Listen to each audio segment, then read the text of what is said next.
Pinupusuan ngayon ng 18 si Pinuno Pablo ng SB19 dahil sa bago niyang album na Laon. Yan at iba pa sa report na to. I'ma drop it on you soon. Come on.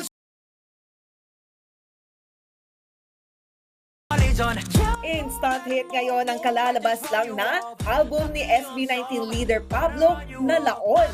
May video message pa si Pablo sa kanyang fans. Sana po ay pakinggan niyo po at magustuhan niyo. Maraming salamat. May 7 songs ang Laon album, kabilang ang main track na New Moon. Nariyan din ang mga kanta ni Pablo na Don't Care, Butata, Puyat, Blessed, Tambol at Mika. Trending ngayon ang Laon sa X.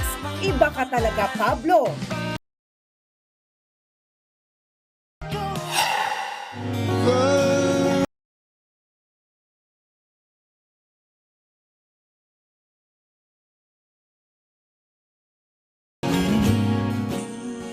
Attention Ben and Ben fans! Maglalabas ang Pinoy indie folk pop band ng kanilang third album this November.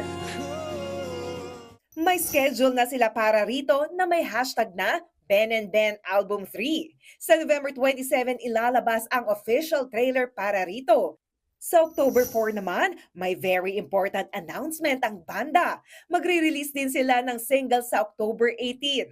Kahapon lang nang i-post ng grupo ang animated picture ng langit na may text na How Must We Live para sa naturang album. Base sa litrato, sa November 29 ito ilalabas.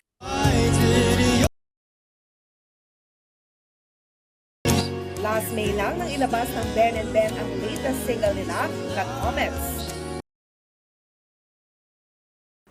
Mga kapatid, Jania Lipon po, laging maging updated sa latest sa entertainment and lifestyle para maging una sa balitaan. Bisitahin at mag-subscribe na sa social media pages ng News 5.